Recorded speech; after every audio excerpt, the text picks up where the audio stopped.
innuendos and rhetoric, and so it must be the North.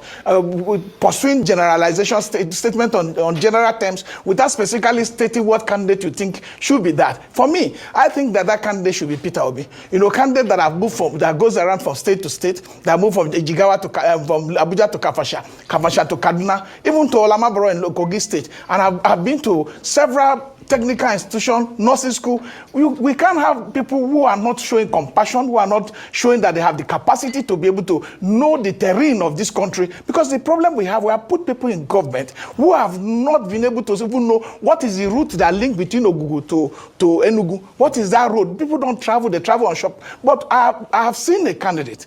I will not come to do a statement on that I will not mention name of those I think that can win this thing. And if you look at the last election, there was no political entrenchment. There was no political structure. People say, oh, there are 3 people tweeting in one room. There are no governors, there are no senators. But that election, Obi has proven beyond reasonable doubt that he has the public, the people have interest in him. Because it's about the messaging. It's about the acceptance. Because you can be popular and then you go to the ballot and there's no result. But people accept you. That's why your popularity translates into vote. So you look at the Southern election that was conducted, despite the fact that APC was in control of the structure in the entire south of our country. If PDP was in control of, within the south, PDP was in control of Delta. In that Delta, they had a vice presidential candidate for the PDP, and Atiku won the vote, Peter Obi won the vote there over 80%. You have the Southern election statistics, where Peter Obi had 44.5%, Atiku had 19.4%, Tinubu had 35.5%, and Kwakwaso had 0.48%. Where he defeated every candidate that participated in the South. And when you come to the North, he had a substantial share. You have to take away the rigging, because the people say, oh, he didn't win the election. People are claiming he won the election. We need to go to the IRF and see that there are a lot of irregularities, a lot of forged results that were posted there. And if you look at the BBC report, expose done on Rivers State, including Premium Times, you will find out that Peter Obi defeated every other candidate in Rivers State. These are data that are verifiable, that you can reach out to. We can't just sit down and then come to a station and then try to put up candidates that are not going out there to sell themselves, to go around to connect with Nigerians, to show compassion to people who are going through crisis, like what happened in Makwa, and then we go and elect candidate again that will now start to draw Nigeria back. Okay, Mr. Peter Ameth, thank you so much for that, and I also appreciate that you're making it very clear where you stand and where your support lies. And it seems, it's obvious that you're supporting a rematch, if I may call it that, a rematch of 2023 to be replayed in 2027. You've mentioned issues of irregularities from the electoral umpire. But from a political standpoint, what are the strategic errors that you feel need to be rectified for this rematch to have a different outcome from what we saw in 2023? Because many people continue to analyze and say that, well, if Peter Obi and Atiku could have come together, it would have been a formidable force and the outcome would have been obvious. But it looks like Atiku is interested in that ticket as well. Peter Obi is interested in the ticket. We have an incumbent. What are the permutations that need to change for this rematch to have a different result? They were both together in 2019. And if you look at the build-up to 2023 election, there were new voters. And if you look at the registration done by INEC, there were a lot of new voters that came on board. And these voters came on board because they saw a reason to be able to participate in the election. And there were a lot of hopes too that this election data will be hosted on IRF. And this IRF, and look, voter cast at the polling unit, accreditation done at the polling unit. Nigeria has one of the best electoral framework. But the fact is that it's the human interference that is actually hindering us from having proper data that will be reliable. But if you want to say it's a rematch, Tinubu will be at a disadvantage, because those votes that were that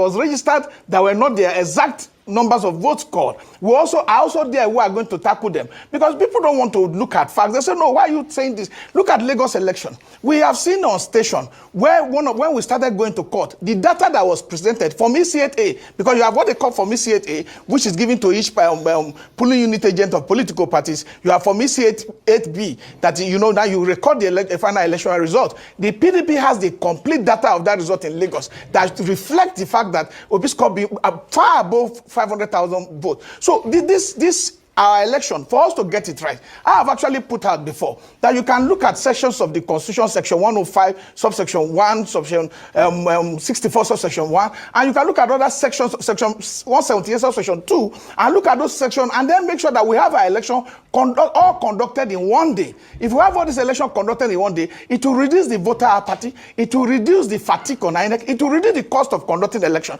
and that will also help for us to go. And for that this rematch to also be successful, you need somebody that can actually match Tinubu in the south, because you don't come to create Southern solidarity like what you created Northern solidarity in the build up to 2015 election, because there's no way any one region can decide the fate of our presidency. And we have tried to reach, Obi has tried to reach all parts of this country, working to show the interest that yes, education is very key and very important. If a nation must grow, if a nation must develop, and you look at the investment in healthcare. Right now we have an healthcare system that our president cannot even go to the hospital. 2 weeks before Buhari left office, 21 billion naira was invested in the ASO clinic. Weeks, and it was the place. There was a ceremony to open up that place, but nobody is using it today. So we have a situation where we need to have people who believe in the system, people who know the system, who have traveled across length and breadth of this country by road to know what the people are feeling. And I see Obi doing that on every weekly basis, except it's not in this country. Okay. So we must connect those dots, and I will not hide behind one finger to say, oh, it must be south. I have narrowed it from south to Peter Obi. Okay. Truth is, so that means you're an Obi man. Let's just get it was for all, you're an Obi man. But what about the arguments? People like, Hello, can you hear me? I said, what about the arguments? Okay. What about the arguments people like this person make, Mr. Kenneth Okonkwo, by saying that Obi cannot make inroads in the core north? And that's why he says he favors a northern candidate, so that we can have it split down the middle, so that there's a southern candidate and there's another candidate. I said Obi cannot make inroads in the core north.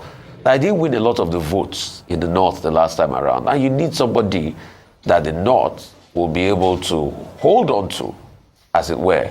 And he said that having the south together, there's going to be if you have two candidates in the south, there's going to be a split of votes.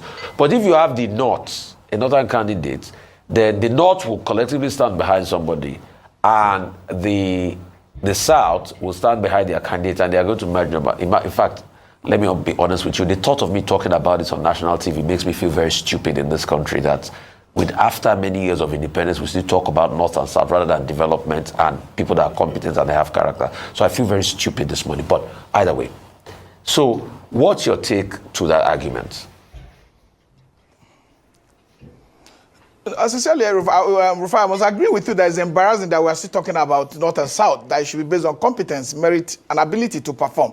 But the take is that there are data that they are putting out that is not really representing the true interest of the North. You can't say that the North, for instance, I do not agree. I know what Obi scored in Kaduna in the last election. It's 294,000 votes and 2 hours of rep in Kaduna. And I know what is scored in Plateau. So the North is not what is, and his analysis is showing. The fact that Obi could even take 15.2% vote in the North without the kind of structure that was put in place, without proper preparation, 6 months into the election, the North is not as monolithic as he has come to define it. The fact is that we must be able to see that the North has gone beyond those rhetorics that he's putting out. Look at 2011 election result, when the North decided and committed to the fact that it was their turn.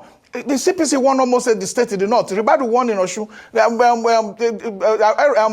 Jonathan won the whole South and took the North Central. So the best option for a country like us to grow forward is for people to stop coming to television station and insisting that the North will not support to be. That is a wrong. This I'm from the North. I'm from Kogi State. What part of the North is he talking about? I ran in the last election. I saw how a gun was pointed on me in my own local government, in my own coalition center, when Obi was defeating everybody in Olamabro local government. The facts are there. So we need to have an electoral security architecture that protects the interest of the opposition. We need to have an electoral umpire that is transparent, that has the all intent and purposes to conduct a credible, a transparent election. If we have our election, removing the coalition center, and then keeping with the promise of the Independent Electoral Commission to upload results from the polling directly to the IREF, it will save us a lot of cost. It will save us a lot of embarrassment. We know that our election is progressing from ballot box stuffing, from ballot box snatching, and all of that. But we need this amendment. We don't need too many of these amendments that people are putting up today, because if the elections nobody has that capacity to say this rigging in 179,000 polling units. So we need to have that inbuilt system that the electoral umpire will make a rule, because they make regulations and guidelines for conduct of election. They have the 2022 one as we speak. They must make a rule and decide to stand by the rule, because you can't have subsidiary law made by you and then you do not also respect that subsidiary law that the Supreme Court has said several times that is also a law that must be respected by all parties that are participating in an election. So INEC must step up its game to make sure that, because the reason why we have people in government today that are defecting and decamping to other parties because of the promise of we will protect you with security, we will talk to INEC for you. So this system will have to go away. But the mistake they are making now is that they are forgetting that the dynamics of our elections have changed. It has really changed, because there are young people that constitute over 60% of our population that are now very intelligent people that believe in technology, that understand interest of this country, because the unemployment figure is very embarrassing. The unemployment people are underpaid in most of the agencies and institutions. We need to have, the young people are more interested in rescuing this country. And I know that as we move forward, we need people that have financial discipline, that have moral discipline, that can communicate with the reality of today, and then be able to save this country from the brink of collapse. So for our elections to work, we must stop talking about North and South. But this is not going to stop now, because for now, we need to be able to balance this, what exists, so that we can go into an election united. Because people tell you about direct primaries. Direct primaries is when you have all the members of the parties contesting. For you to have direct primary in a political party, the party must have an inbuilt technology framework that must be able to protect that votes are transparent, because we are going to be running election in almost all the wards of this country if it's a presidential election. Okay. Then the INEC too must also have that capacity to be present. Okay, Chief Ahmed, let's focus more on the substantive issues. You know that the North-South divide is a given reality in the coming elections and in other elections, and it's a big issue right now, understandably. Now, you see President Tinubu trying to hold on to the South. Even Osun State, PDP, and the governor of Osun State, they've said, we are declaring for President Tinubu. Others in the South are ganging up.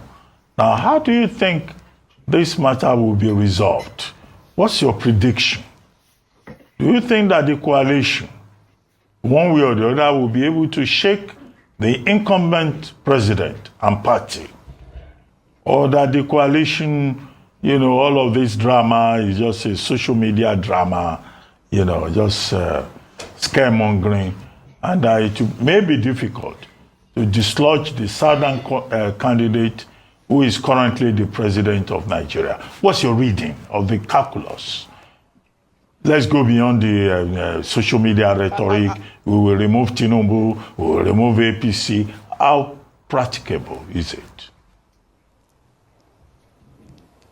I've come here to discuss issues as someone who have attended the coalition meeting, and I know the caliber of people who are there. A lot of our friends are there, former governors and all that, who are really interested in trying to make sure that there's a change of guard in 2027. And look at why, Dr. Bati, you need to look, like I talked about election dynamics, that it has changed. You look at Lagos. Lagos was entrenched in the hands of Tinubu for since 1999. Nobody has been able to score any vote there. Nobody has been able to defeat him. But in the last election, he was defeated by Labour Party, led by Peter Obi. And you look at the Southeast, that Obi got close to 90% of the vote cast there. It is not about this structure that old political structure that people try to depend that is based on one governor, and the governor will deliver the area to whoever he decides. The only way you can decide to have a defeat in the next for the coalition or to defeat Tinubu is the fact if they go to get a candidate that has no organic support, that has no mass base, where you can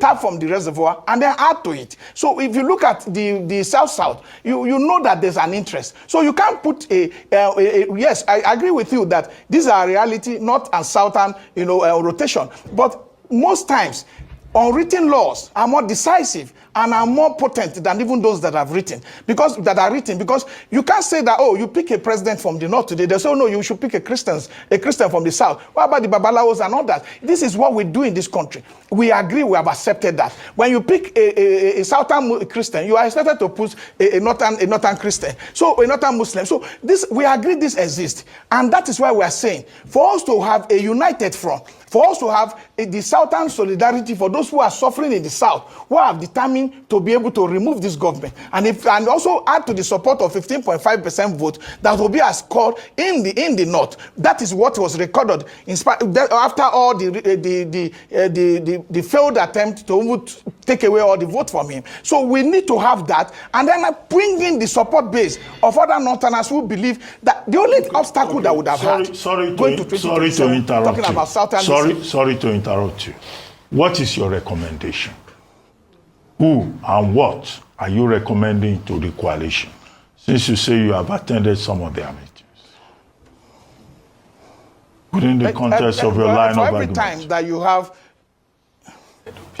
for every time you have election, there are new way of resolving issues. You could have direct primaries, indirect primaries, and a consensus on the day of election. But I believe that there should be a pre-elitist consensus so that people can come together and agree that, where are we going to the South? So that we will have not waste time in this struggle between ourselves and then deplete our resources, then deplete our energy, while the people in government have enough to be able to run around. So there should be a pre-elite person from the South where they decide. Who is that person from the South that you would prefer?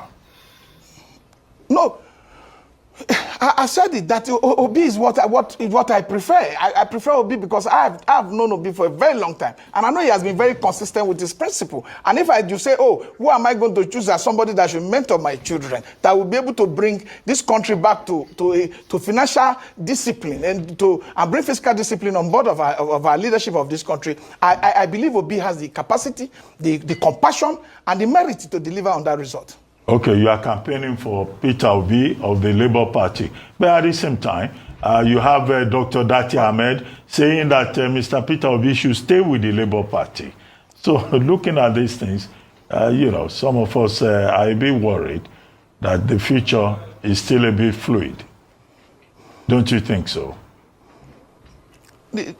The fundamental principles of our democracy is freedom of expression. People have the right to say what they want to say. But what has been discussed, and Obi has participated in most of the talks and contributed immensely to the success of the coalition.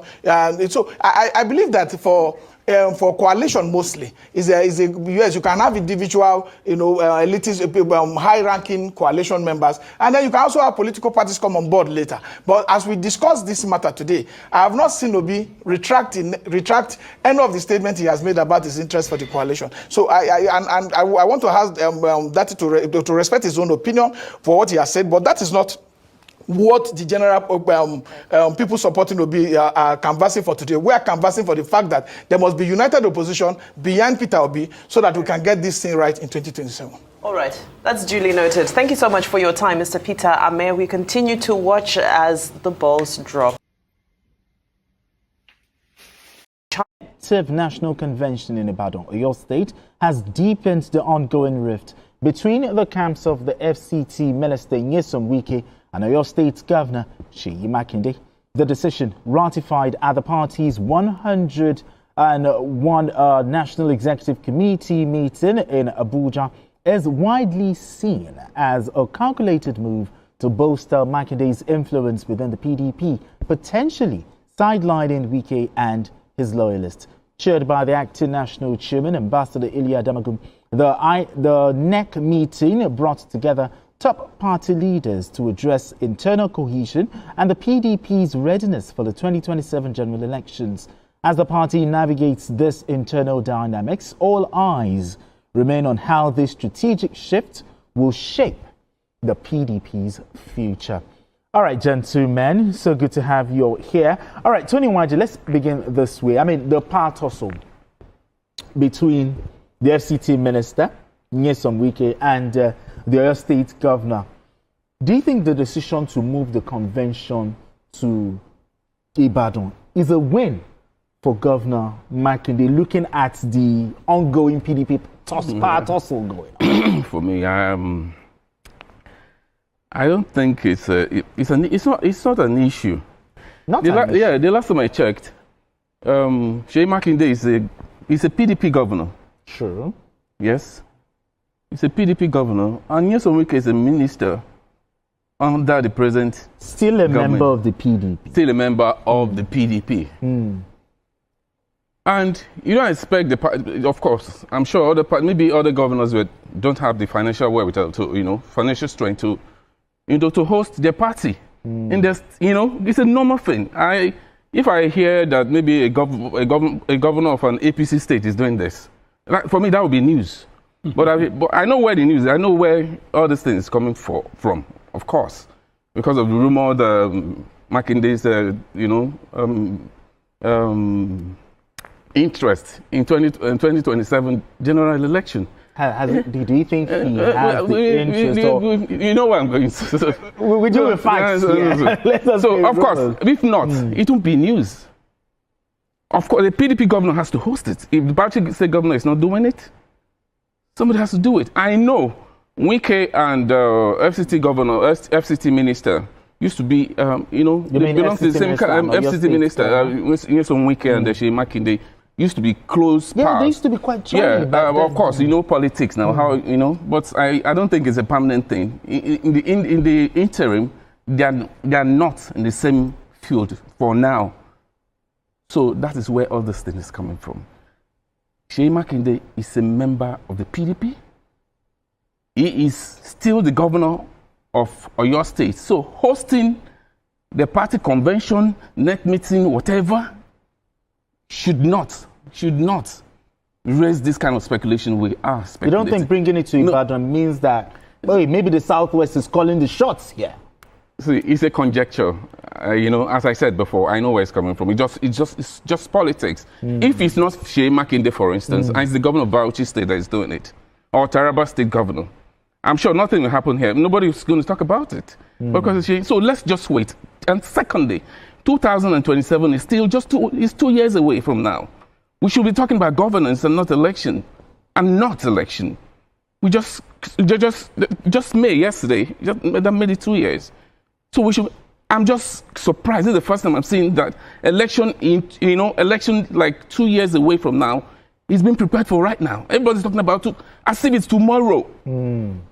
As if it's tomorrow. They've left governance. You see everybody campaign. They've started campaign. And it shouldn't be. But because PDP is. I know. As an opposition, I know. They've been going through for a PDP while. is an opposition party, and I know what has been happening in PDP.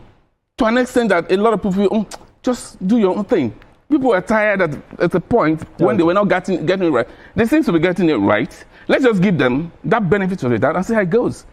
Seyi Makinde has the resources to say, okay, come and host it in my. I know where you're going. I know. Come and host it in my state. I see nothing wrong there. This insinuation, it's possible. I'm not doubting those who are thinking in that direction. Kaidi, the choice of Ibadan as a venue for the convention, do you see it as a calculated move to reposition the party, the Southwest as the power base of the party? Okay, so as it is, I think it's too early to do this speculation and to do this conjecture. And we know that for politicians, nothing is done without a purpose.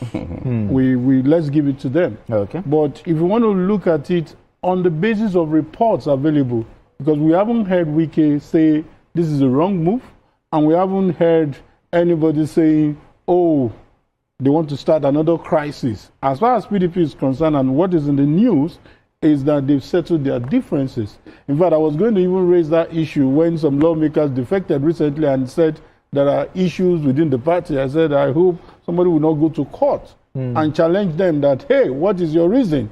You remember the Rivers issue where the lawmakers had to quickly say we are still in PDP because they proved to them that as at that time there was no internal wranglings within the party. So based on what Tony has said, I think if we look at it on the news, we look at what is in the, somebody has to host it. And it's better for a governor who is in power to also host it. And let me remind you, I think there have been some conventions in the PDP where the thing took place in Rivers, and the Rivers governor did not have his way with his candidates. Do you understand? So sometimes it goes beyond just hosting. What is your spending power?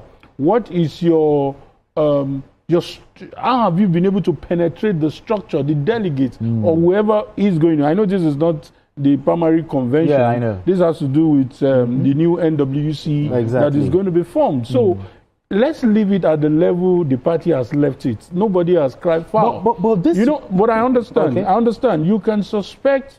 For me, if I were part of the decision-making team, I think it would be unfair to still allow Wike to determine the venue. This is someone who is perceived to be one of the reasons why PDP has been in crisis for a long time. So if you have allowed Atiku to leave the party for him, and now we are saying, let's come together, it is safer for us to have it other way, not necessarily Wike's way. But this rift between the Oyo State governor and Nyesom Wike, do you see it as maybe ideological, personal, or just strategic ahead of 2027? So maybe we should not be the what's the word now?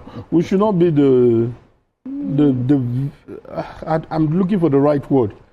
These people, you said they have rift. You might be shocked that this might be part of the script. These are people who have gone so deep into each other that you disagree with me over having a meeting, let's move on and all these things. Might be part of the script. So, but let's wait till we see them say, you are now my number one enemy. I have left Atiku, I'm going to face you. But as far as the PDP is concerned, please give them a breathing space. Okay, now let's talk about the convention coming up. Okay, do you think this upcoming convention coming up November 15? Yes, do you think this convention, the PDP will be able to finally settle all its disputes, the issue of party's national secretary, the zoning, other factional leadership, claims in the PDP? You think that by November 15, all of it will be put to bed? I just pray, first and foremost, that convention holds, that November. Because, they've been shifting for beginning of this year till now. I just pray that they get the acts together, being able to solve. I think, the problem the PDP is having, and which they are yet to solve, is indiscipline. On the part PDP, PDP had, PDP produced how many presidents? 2 still living. Chief Olusegun Obasanjo and Goodluck Jonathan. But the moment they leave, the moment their tenure ends, they disappear. They no longer, participate in the party affairs and all that. Party needs funding, and the governors are funding the party. The party, the governors fund the party, from local government and all that. So how many governors do they have now? That's why people were thinking that Atiku can provide that lead, like the torchbearer of the party. But, you see what's going on in the party between him and Wike. Eventually, he left. So now the party is under Wike. Wike is here and he's there. There are some people, a lot of them in the party. You can see a lot of them moving to ADC. Wike is there, one leg in PDP and one leg out there. and the party doesn't, still look confused as regarding how to deal with this issue. First, in a situation, in fact, in homes where there are no discipline, in offices where there are no discipline, there won't be any headway. So what you're saying, you want them to discipline or reconcile? No. Or do the two? What do you mean reconcile? You have to discipline, please, you must first and foremost discipline. You must learn to bite, and at the same time, you can smile. There are some people who feel they own the party because they have the funding. They've been, promoting the party. If you go wrong, there must be consequences. If you do well, you're praised. But just look at them. Just look at what is happening in PDP. Let's just even start from there. Because some individuals feel they own the party. It's simple, and they've been controlling it. This one said, I'm going to provide the secretary, zone to a particular region. It's going to come from me. And the guy is there now. So first and foremost, if you want to act, that's why I said, I hope in November that the convention holds. Because if you don't deal with this whole issue, it will come up again. The same issue they're talking about is still existing. They're just pretending that all is well. I saw the meeting they had yesterday. I didn't see Wike there. Yeah, I didn't see him. Just watch. You must deal with some people. Okay, what about those people who defected? I won't say defect because they've not done it officially to ADC. What if ADC doesn't pay them by November and they return? What happened? Atiku said he has left PDP. Has he actually left PDP? Anything showing that he has left PDP? And a lot of them, Senator David Mark and all, they are all members of the PDP. They don't do that. Now, so you must talk about the issue of discipline before talking.